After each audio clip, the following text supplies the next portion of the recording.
ምድራችን ዛሬ ስትጨነቅ አደረች። እንደ ዛሬ ተጨንቃ አታውቅም ይሏታል። ከዚህ ውጭም ደግሞ ፕሬዚዳንት ቭላድሚር ፑቲን የፈጸሙት ጥቃት እጅጉን ከባድ፣ ፈታኝ፣ ለምዕራቡ ዓለም ከባድ የሆነ መልእክት የላኩበት እንደሆነ ይነገራል። ፕሬዚዳንት ቭላድሚር ፑቲን የበቀል እርምጃቸው የከፋ ሆኗል። እንዴት ፑቲን በዚህ ልክ ጨከኑ የሚል ጥያቄም ተነሳ። እሳቸው እንዲህ ናቸው ወይስ ከማለትም ደረሰ። ዛሬ አዳሩን የሚሳይሉ ማዕበል ወይም ደግሞ ዶቭ በዩክሬን ላይ ሲወርድባት አደረ። የዩክሬን ፖለቲከኞች እነሱ ባደረጉት የመጣው ጣጣ ሆኖ ቢመዘገብም ፖለቲካው ግን አሁን ምዕራቡ ዓለም እስኪደነግጥ ደርሷል። ፕሬዚዳንት ቭላድሚር ፑቲን ከዚህ ቀደም ዝተው ነበረ። ዛቻቸውንም በአግባብ ተግባራዊ አደረጉት በሚል አርቲ አስነበበ። ይሄኛው እጅግ አስቸጋሪ ጊዜ ለዩክሬን ፖለቲከኞች ሆኗል። የተኛውን አንበሳ ነካክተው እስኪባል ድረስ ፕሬዚዳንት ቭላድሚር ፑቲን አደገኛውን ጥቃት በኪየቭ ላይ ሲያነዱት አደረ። ይህ ጥቃት ብቻ አይደለም፣ መልእክት ለዓለምና ለምዕራቡ ዓለም ወይም ደግሞ ለሩሲያ ጠሎች ጭምር እንደሆነም ይነገራል። ፕሬዚዳንት ቭላድሚር ፑቲን ከፕሬዚዳንት ቮሎዲሚር ዜሌንስኪ ጋር ሊነጋገሩ ይችላሉ የሚል መረጃ እየወጣ ባለበት ሰዓት ይሄኛው ከባድ ጥቃት መሰንዘሩ እጅግ ፈታኙ ጊዜ እየመጣ መሆኑን አደባባይ ሀቅ ያደርገዋል። ዜሌንስኪ በእንደዚህ አይነት አጋጣሚ ፈተናውን በራሳቸው መንገድ መወጣት ሲያቅታቸው ዓለም አቀፋዊ ለማድረግ ይሞክራሉ። ፑቲን ደግሞ እጃቸውን አጠጥፎ አይቀመጡም፣ ሲነኩ ክፉኛ ይማታሉ ሆነ ትርጓሜው። ዜሌንስኪ በሎንሃስ ኮሌጅ ላይ ለፈጸሙት ጥቃት እጅግ ከባድ የሆነ አጸፋ ተፈጽሞባቸዋል። ይህ እጅግ አስቸጋሪ ነው። በሉሃንስክ አካባቢ የተፈጸመው ጥቃት አሁን ደግሞ ከባዱን እርምጃ ከሩሲያ በኩል እንዲመጣ አድርጎታል። ዓለም ላይ ካለው የፖለቲካ ስርዓትና አረዳድ ባሻገር ሩሲያ በዩክሬን ላይ የፈጸመችው ጥቃት ዛሬ ዓለም በቴክኖሎጂ በተለይም በወታደራዊ አጋጣሚው ምን ላይ እንዳለች ጠቋሚ ነው ተብሏል። ኦርሽኒክ የሚሳይል ስርዓት ጥቅም ላይ እንደዋለም ተነግሯል። የሩሲያ መከላከያ ሚኒስቴር እንዳስቀመጠው የተለያዩ የጦር መሳሪያዎች ጠንከር ያሉት ከዚህ ቀደም እምብዛም ጥቅም ላይ ያልዋሉት በኪየቭ ላይ ሲዘንቡባት አድረዋል። ይህ ደግሞ እጅግ አስቸጋሪ ነው ቢባለም ፖለቲካና ወታደራዊ አካሄዱን አጣምሮ ለመሄድ ለፕሬዚዳንት ቭላድሚር ፑቲን ማሳያ ተደርጎላቸዋል። ኪንዝሃል እንደዚሁም ደግሞ ሃይፐርሶኒክ ኦርሽኒክ፣ ስካንደር ባሊስቲክ ሚሳይል፣ ሲርኮን ሃይፐርሶኒክ ክሩዝ ሚሳይል ጥቅም ላይ ከዋሉት መካከል እንደሆኑ ተነግረዋል። እነዚህ ደግሞ በተለያየ ቦታ ላይ ሆነው ጥቃት ያደረሱ ናቸው። ከአየር ከምድርና ከባህር የተነሱ ሚሳይሎች ቀጥታ ኪየቭ ምድር የገቡት ደግሞ ድሮኖች ጭምር እንደሆነ ተነግረዋል። ይሄኛውን ጉዳይ እንዴት መፍትሄ እንስጠው በሚል ፕሬዚዳንት ቭላድሚር ፑቲን ከመከላከያ ኃይሎቻቸው ጋር ስብሰባ ላይ በነበሩበት ሰዓት የተወሰነ ውሳኔ እንደሆነ ተነግረዋል። ከአየር ከምድርና ከባህር የተነሱ ሚሳይሎች መላ ኪየቭን ሲያናውጧት አደሩ። መላው አውሮፓ ደግሞ ሲጨነቅ አደረ። ከሩሲያ ጋር መሳፈጥ ወይም ወታደራዊ ጡንቻ መለካካት የሚያመጣው ይህ ነው የሚል አረዳድ እንዲኖራቸው አደረገ። ኢስሪ በመባል የሚታወቁት እንደ ጀርመን፣ ብሪታንያና ፈረንሳይ ያሉት የአውሮፓ ሀገራት ደግሞ ፑቲንን አንድ ልንላቸው ይገባል በሚል ማስጠንቀቂያ ሲሰጡ እንዲከርሙ አስገድዷቸዋል። እነ ለንደን፣ በርሊንና ፓሪስ ደግሞ ፖለቲካውን አንድ ላይ ሆነው ከዋሽንግተን ጋር ካላሰናሰኑት ፈተናቸው እየበዛ የሞስኮ አቅምም እየጨመረ ሁኔታዎች መልካቸውን እየለወጡ እንዲሄዱ በር ይከፍትባቸዋል ተብሏል። ፕሬዚዳንት ቭላድሚር ፑቲን እርምጃ እንወስዳለን በሚል ከዛቱ በኋላና ወታደራዊ ትዕዛዛቸውን ከሰጡ በኋላ እቅድ እንዲቀርብላቸው ካደረጉ ወዲህ የተፈጸመው አደገኛ ጥቃት ነው። ምን አይነት ተመጣጣኝ ጥቃት ብንሰነዝር ህይወታቸውን ያጡብንን ዜጎች ምላሽ ወይም ደግሞ ደም እንመልሳለን በሚል ፕሬዚዳንት ቭላድሚር ፑቲን በክሬምሊን መከላከያ ሚኒስትሮቻቸውን መሰብሰባቸው የሚዘነጋ አይደለም። ዓለም አቀፍ ወታደራዊ አቅምን እያጠናከሩ የመጡት ፕሬዚዳንት ቭላድሚር ፑቲን ከቻይናው ፕሬዚዳንት ሺጂንፒንግ ጋር ከተወያዩ በኋላ በዩክሬን ያለው ጉዳይ መፍትሄ ይመጣለታል ተብሎ ነበር። ደግሞ የዩክሬን ፖለቲከኞች በተለይም ፕሬዚዳንት ቮሎዲሚር ዜሌንስኪ ሩሲያን ሳናንበረክክ ወደኋላ አንልም በሚል አጉል ወታደራዊ ጨዋታ ጀመሩ። ይህን ተከትሎ ደግሞ ፑቲን እጅጉን ከባድና ከዚህ በፊት እምብዛም ጥቅም ላይ አናውላቸውም ሲሏቸው የነበሩትን እንደ ኦርሽኒክ ያሉትን የጦር መሳሪያ ስርዓቶች ጥቅም ላይ ለማዋል ተገደዱ። ዜሌንስኪና ፑቲን በተለየ አጋጣሚ በአንድ መድረክ መምከር ይጠበቅባቸዋል ቢባለም አሁን ፖለቲካቸው የየቅል እየሆነ መጥቷል። የፕሬዚዳንት ቭላድሚር ፑቲን ወታደራዊ ትዕዛዝ እጅግ ከባድና ከዚህ ቀደም ከነበረው ደግሞ መልኩን የለወጠ ሊሆን እንደሚችል ሲነገርም ነበረ። ዋሽንግተን መረዳቱ አላት። በተለይም ደግሞ እንደነዚህ አይነት አደገኛ የጦር መሳሪያዎች በአንድ ሀገርና ከተማ ላይ ጥቃት ሲሰነዘር ዋሽንግተን ከሞስኮ መረጃው እንደሚደርሳት ሳይታለም የተፈታ ነው። የአሜሪካ ኤምባሲ በ24 ሰዓታት ውስጥ እጅግ ከባድ ጥቃት ይሰነዘራል፣ እናም ዜጎች ከቤት እንዳትወጡ በችሉ ከዋና ከተማዋ ኪየቭ ለቃችሁ ሂዱ የሚል መግለጫ መስጠቱም ከዚህ አንጻር የተቃኘ ሊሆን እንደሚችል ይነገራል። ፑቲን ከዚህ ቀደም ለተሰነዘረባቸው ጥቃት ምላሽ ነው ብለውታል። 21 ሰዎችን የቀጠፈ 42ቱን ደግሞ ያቆሰለ የመምህራን ኮሌጅ ወይም ደግሞ ማሰልጠኛ የሉሃንስኩ ጥቃት ነው እንደዚህ አይነቱን አስቸጋሪ ሁኔታ ሊፈጠር ያደረገው። ታዲያ ፕሬዚዳንት ቭላዲሚር ፑቲን በህፃናትና አንዳንድ ሁኔታዎች ላይ አይደራደሩም ይባልላቸዋልና ጉዳዩን ከተለየ የፖለቲካ መነጽር አንጻር ተመልክተውታል። ምንም እንኳን ሉሃንስክ ቀድሞ የኪየቭ ግዛት ወይም የዩክሬን ግዛት ብትሆንም አሁን ባለው ሁኔታ ግን በሩሲያ ኃይሎች ቁጥጥር ስር ስለሆነች ግዛቷ የኔ ናት በሚል እና ፑቲን የሙጥኝ ብለዋል።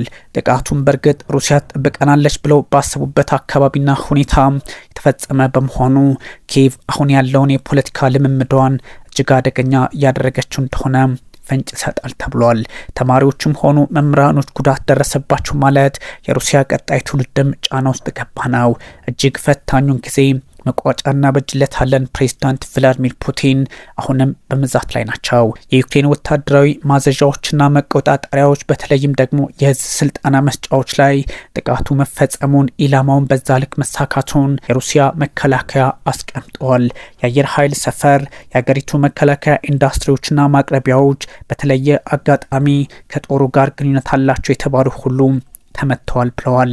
ይህን ያለው የሩሲያ መከላከያ ሚኒስቴር ነው። አላማችን ተሳክቷል፣ ሁሉም ኢላማዎች ወይም ደግሞ ተዘርዝረው የተቀመጡት ሁሉ በአግባብ ተመተዋል በሚል ሀሳቡን ለፕሬዝዳንት ቭላዲሚር ፑቲን ገልጿል። ታይቶ የማይታወቀው ጦር መሳሪያ ጥቅም ላይ እንደዋለ ተነግሯል። ከዚህ ቀደም ጥቅም ላይ ያልዋሉት ከማለት ባሻገር በተለይም ደግሞ ፕሬዝዳንት ቭላዲሚር ፑቲን ያን ያህል በዩክሬን ላይ አልጨክንም የሚለውን ፖለቲካዊና ወታደራዊ አካሄዳቸውን የለወጠም ተደርጎ ይወሰዳል። በዚህ ላይ ደግሞ ዩክሬን ከዚህ በኋላ ከባድ ጥቃት የምሰነዝር ከሆነ ከዚህ የባሰ ደግሞ አደገኛ ሌላ ጥቃት ይሰነዝራል የሚል ሀሳብም እየወጣ ይገኛል። የኪየቭ ገዥና አስተዳዳሪ ዛሬና ነገ የሀዘን ቀን ሆኖ እንዲታወጅ አድርጓል። ጥቃቱ እጅግ የበዛ ነው።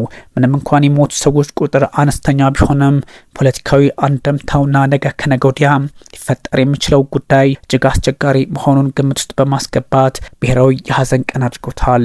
ጥቃቱ ግልጽ የሰይጣን ነው በሚል ሀሳባቸውን ሰጡ። የሚሳይሉ ማዕበልና ውርጅብኝ የሰይጣን ነው እንጂ ሌላ ምን ይሉታል? የአስተዳዳሪው ወይም የገዢው ሀሳብ ነው። ሩሲያን ብትሆን የማይቀር ቅጣት ይጠብቃት በሚል ይሄው አስተዳዳሪ ሀሳባቸውን ሰጥተዋል። በ24 ሰዓታት ውስጥ የከፋ ጥቃት ሊሰነዘር እንደሚችል ቀደም ሲል የአሜሪካ ኤምባሲ በዩክሬን ያለው ማሳሰቡ ደግሞ ፕሬዚዳንት ቭላዲሚር ፑቲንና ፕሬዚዳንት ዶናልድ ትራምፕ በተወሰነ መጠን ሀሳብ ተለዋውጥ የሆነ የሚል ጥያቄና ጥርጣሬ እንዲነሳ አድርገዋል።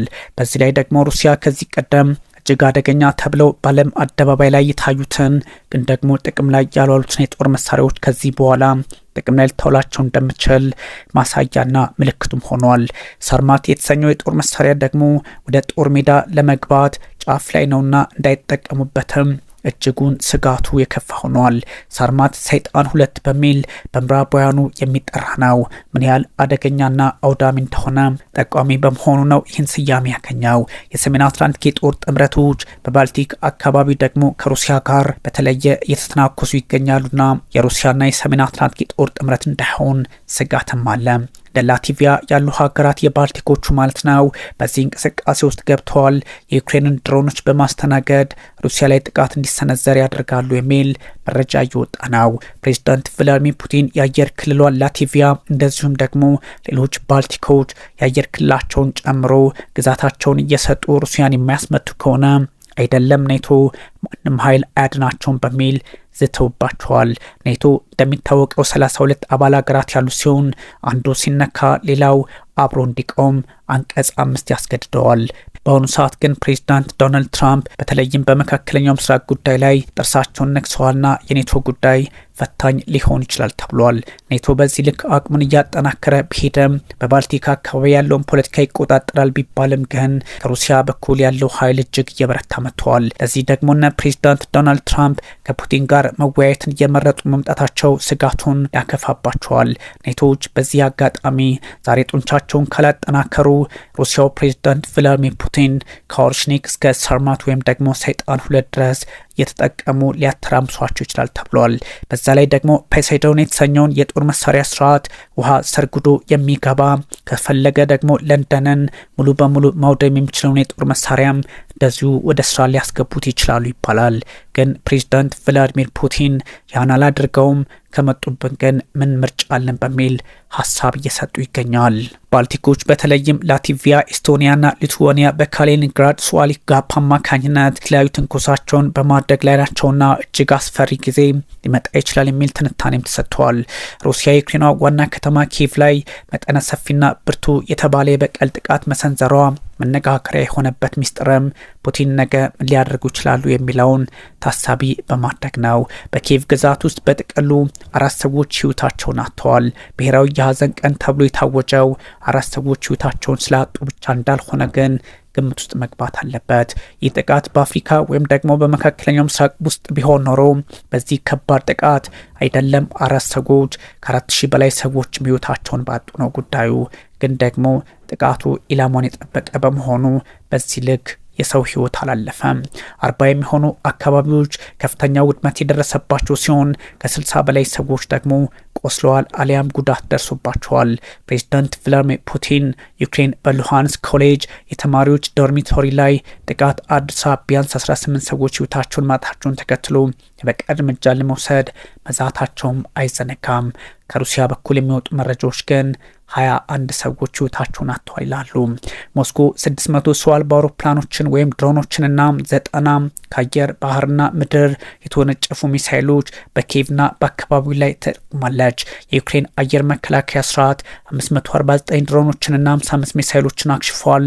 19 ሚሳይሎች ደግሞ ኢላማቸውን ሳይመቱ ወድቀዋል በሚል የዘለንስኪ መንግስት አሳውቋል።